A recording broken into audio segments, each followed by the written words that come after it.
ईश्वर की परीक्षा में पहले की बात है। एक छोटे से गांव में गोपाल नाम का एक गरीब किसान रहता था। गोपाल बहुत ही धार्मिक और ईश्वर भक्त था। हर सुबह वह उठते ही भगवान की पूजा करता, मंदिर जाता और फिर खेतों में काम करने निकल जाता।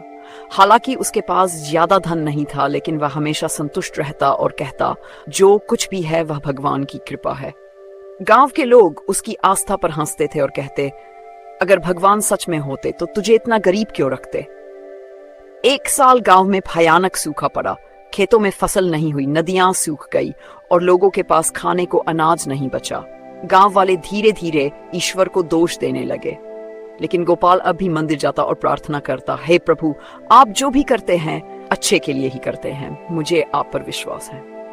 एक दिन रात को एक साधु गांव में आए। उन्होंने गांव वालों से कहा, जो सच्चे मन से ईश्वर पर विश्वास करेगा उसकी परीक्षा भगवान स्वयं लेंगे और अंत में उसे आशीर्वाद देंगे। लोगों ने इस बात पर ध्यान नहीं दिया, लेकिन गोपाल ने साधु की बात को अपने दिल में बसा लिया।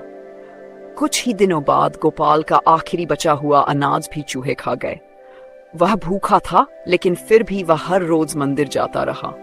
एक दिन एक अमीर व्यापारी गांव आया। उसे एक ईमानदार व्यक्ति की तलाश थी जो उसकी जमीन और व्यापार दे। जब वह मंदिर में पहुंचा तो गोपाल की पूजा देखकर प्रभावित हुआ। उसने गोपाल से बातचीत की और उसकी सच्चाई और आस्था से प्रसन्न होकर उसे अपने व्यापार का दखलकर्ता बना दिया। कुछ ही महीनों में गोपाल की जिंदगी बदल गई।